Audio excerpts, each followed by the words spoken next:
हिंदू मुस्लिम सिख ईसाई आपस में है भाई भाई। यहाँ भी एक एक्सीडेंट हो जाए और 3 जगह हड्डियाँ टूट जाए तो पूरी गिरिडीह में कोई डॉक्टर इलाज नहीं कर पाएगा। इसके बारे हमें सोचना है। आपस में लड़ मरोगे तो आखिर बचेगा कौन?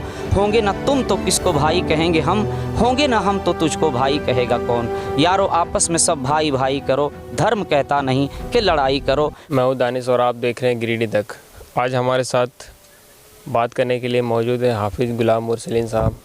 तो आइए इनसे चलिए कुछ बात करते हैं। सबसे पहले आपका हमारे चैनल में स्वागत है। शुक्रिया, आपने उस काबिल समझा और मैं मुबारकबाद पेश करता हूँ कि जो बातें अच्छी हों लोगों तक पहुँचे और लोगों के ज़हन फ़िक्र साफ़ हों, बात ऐसी हो। अल्हम्दुलिल्लाह मैं आपके चैनल को फिर से मुबारकबाद पेश करता हूँ। सबसे पहले जो अभी जो मौजूदा हालात में लोग देख रहे हैं कि फ़िलिस्तीन और इजराइल के बीच में जो हो रहा है, तो कुछ लोग किस फ़िलिस्तीन को सपोर्ट कर रहे हैं, कुछ कर रहे हैं इजराइल को, कि लोग मतलब किसको सपोर्ट करना चाहिए?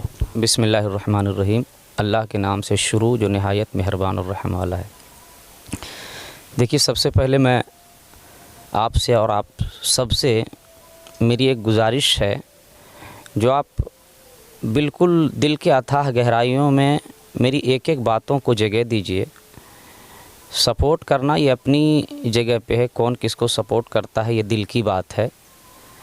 आप पूरे इंडिया के ताल्लुक़ से पूछेंगे तो मैं नहीं बता सकता, क्योंकि कुछ दिन कबल एक वीडियो मैंने देखा था, हमारे साबिक प्रधानमंत्री अटल बिहारी वाजपेयी जी साफ़ लफ्ज़ों में कह रहे थे कि फ़िलिस्तीनियों का हक़ है, ये उनकी ज़मीन है और इजराइलियों को ये ज़मीन छोड़ देना चाहिए।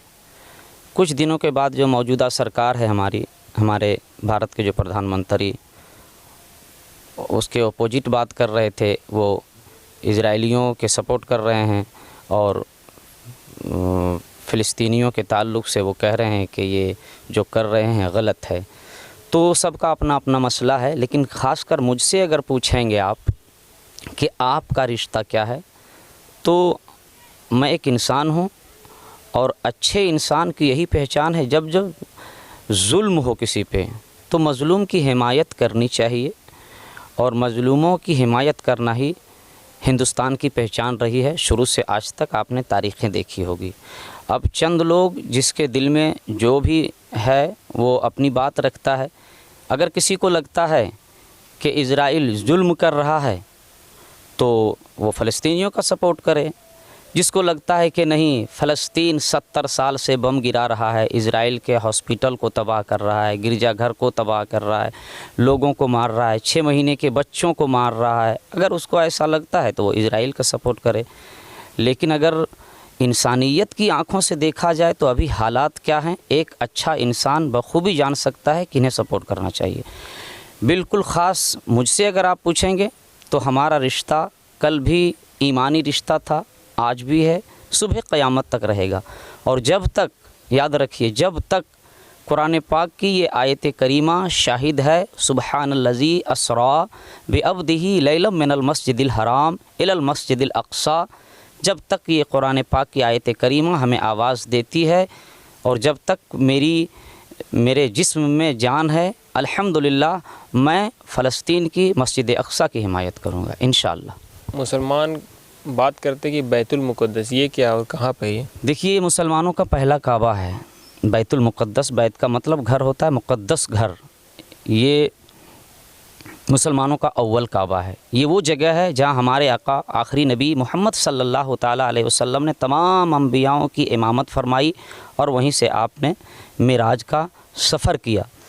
और बैतुल मुक़द्दस वो शहर है और बैतुल मुक़द्दस वो जगह है फ़लस्तीन के इस हिस्से में, ऐसे हिस्से में है वो कि हज़ारों अंबियाओं का वहाँ से रिश्ता रहा है। तो जो रिश्ता अंबियाओं उससे जुड़ा हुआ हो, हम उस रिश्ते को तोड़ नहीं सकते हैं। सुबह क़यामत तक ये रिश्ता हमारा कायम दायम रहेगा।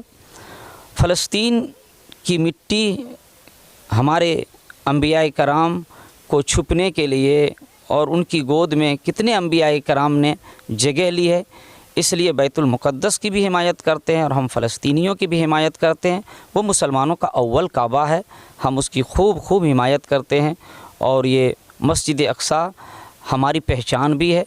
हमारी शान भी है, हमारी जान भी है और हमारा ईमान भी है अल्हम्दुलिल्लाह। अभी आपने देखा हो कि भारत की हुकूमत ने फ़िलिस्तीन को राहत सामग्री वहाँ पे पहुँचा रहे हैं, तो इस पर आप क्या कहना चाहेंगे? मैं एक ऐसी बात बताने जा रहा हूँ, शायद आपके दिल में नहीं हो, और जिसके दिल में नहीं है वो अपने दिल में लाए।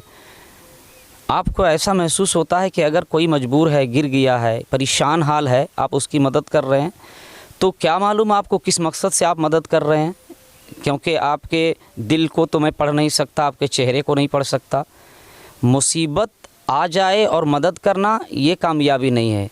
कामयाबी तो ये है, और दोस्त तो उसे कहते हैं, और गम में साथ देने वाले वो हैं जो मुसीबत आने ना दे। अगर बम गिर रहा है, बमों के बरसात हो रहे हैं, बच्चे मर रहे हैं, तो इसमें कितनी सियासतें हुई, 70 साल से या उससे पहले भी जंगें लड़ी गई, उस वक्त भी हिमायत की जा सकती थी, या जंगों को तूल करने के बजाय उसको मुख्तसर करके ख़त्म कर दिया जा सकता था। लेकिन जंग में हवा देकर, जैसे किसी को आप परेशान करके फिर उसकी हिमायत करते हैं, ताकि जो परेशान हाल इंसान होता है उसके दिल में लगता है कि नहीं, फ़लाना आया और मेरी मदद किया।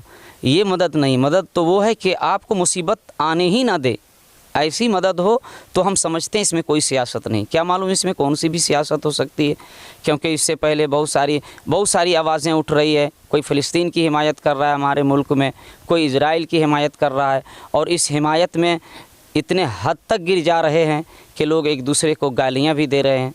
तो अगर हिमायत करनी हो तो खुल के हिमायत करे कि जो मज़लूम है उसकी हिमायत की जाए, जो जालिम है उसको कहा जाए कि आप गलत कर रहे हैं।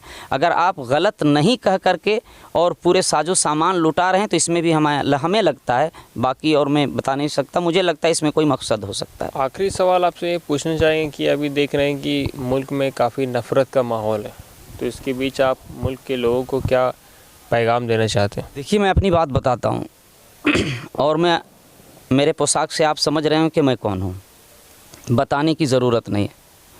मैं ला इलाहा इल्लल्लाह मुहम्मदुर रसूलुल्लाह पढ़ता हूँ और उस पर ईमान रखता हूँ। लेकिन मेरे पड़ोस में मेरे दोस्त, कितने हमारे दोस्त हैं जो जिस समाज के हो, कोई हिंदू समाज से कहता है कि मैं हिंदू हूँ, या कोई सनातनी, या कोई सिख, कोई ईसाई, बहुत सारे हमारे दोस्त हैं। और आज से कुछ दिनों पहले, मैं टाइम नहीं बताऊँगा, अगर टाइम बताऊँगा तो लोग लगेगा किसी को निशाना बना रहा है, लेकिन कुछ दिनों पहले ये मामलात नहीं था। लेकिन अब इतने हालात ख़राब हो गए हैं कि अगर आपका एक्सीडेंट होता है तो भी आधार कार्ड देखा जाता है और नाम पूछा जाता है। ये नफ़रत किसने फैलाई और ये नफ़रत आई कैसे? कभी कभी मेरे ज़हन व फ़िक्र में आता है कि ऐसा हुआ क्यों। आज से 1857 से लेकर अब तक जो मुल्क का मसला है, या 1947 तक जो मुल्क का मसला था, कोई ये नहीं कहता था कि आप कौन हो, बस हिंदू मुस्लिम सिख ईसाई आपस में है भाई भाई। इसी नारे के तहत हम मुल्क को आज़ाद किए, और हमारा एक नारा था कि हम गोली और बम से नहीं, कानून के दम से जीते हैं। मगर कानून के साथ भी इतना बड़ा खिलवाड़ हो रहा है जो आप बखूबी जानते हैं। मैं इसके बारे गहराई से नहीं कह सकता और वक्त भी नहीं है। और आप लोग चैनल वाले हैं, अगर अच्छे चैनल वाले होते हैं तो लोग चैन से रहेंगे, वरना जो बुरे चैनल वाले होते हैं, सच को झूठ और झूठ को सच दिखाते हैं, वो सबको बेचैन कर रहे हैं। और मैं एक बात बताऊं कि अभी इस वक्त मैं नहीं कहना चाहता हूं, लेकिन कुछ लोगों से मैं सुनता हूं गोदी मीडिया, पालतू मीडिया और किसी सरकार की मीडिया, हुकूमत की मीडिया, इस तरह लोग गुफ्तगू करते हैं, मैं समझ नहीं पाता हूं। लेकिन कभी कभी समझने का मौका मिलता है कि लोग रात को दिन बताते हैं, और दिन को जब रात बताते हैं तो महसूस होने लगता है शायद ऐसे ही लोगों को गोदी मीडिया कहा जाता है। तो पढ़े लिखे लोग हैं, पढ़िए लिखिए और ऊंचा अपने आप को बनकर दिखाइए। अभी जहाँ जो बम गिर रहे हैं, नफ़रतें बढ़ रही है, बारूद गिर रहा है, वहाँ बड़े बड़े लोग ऐसे भी हैं जो बड़े बड़े हॉस्पिटल हैं और बड़े बड़े दानिश्वर लोग हैं, वहाँ संभल नहीं पा रहा है। यहाँ भी एक एक्सीडेंट हो जाए और 3 जगह हड्डियाँ टूट जाए तो पूरी गिरिडीह में कोई डॉक्टर इलाज नहीं कर पाएगा। इसके बारे हमें सोचना है कि हमें इलाज कैसे होगा। कोई मुसीबत अगर आ गई, ऐसी मुसीबत जो अभी हो रही है और हम उंगली किए जा रहे हैं, मधुमक्खी को हवा दिए जा रहे हैं, आग झोंक रहे हैं, हम इसके साथ हैं, हम इसके साथ हैं। ये नफ़रतें अल्लाह करे हमारे मुल्क में ना हो। अगर ऐसा होगा तो सबसे पहले हम सब खड़े होकर के नफ़रत की आग बुझाएंगे। लेकिन ऐसा हो भी गया तो हम एक इंसान को नहीं बचा सकेंगे। बचाने की बात कीजिए कि हम एक दूसरे को बचा कैसे सकते हैं, अगर कोई मुसीबत आ गई तो उसके लिए हम हेल्प कैसे कर सकते हैं, इस पर रोशनी डाली जाए और इस पर बहस हो, नफ़रत की दीवार को तोड़ दी जाए। और मैं कहूँगा कि आपस में लड़ मरोगे तो आखिर बचेगा कौन? होंगे ना तुम तो किसको भाई कहेंगे हम, होंगे ना हम तो तुझको भाई कहेगा कौन। यारो आपस में सब भाई भाई करो, धर्म कहता नहीं कि लड़ाई करो। कौन जन्नत और कौन जहन्नम में जाएगा इसका रजिस्टर अल्लाह जानता है। हम किसी को बुरा नहीं कर सकते, अलबत्ता इतना कहेंगे अगर आपकी आँख अच्छी आँख है और अगर आप को माँ ने अच्छा दूध पिलाया है तो जो बुराई है उसको बुरा कहिए, जो अच्छाई है उसको अच्छा कहिए। बस यही आपके तरफ से, आपके चैनल के तरफ से पूरी दुनिया को मैसेज देना चाहता हूँ। खुदा हाफिज़।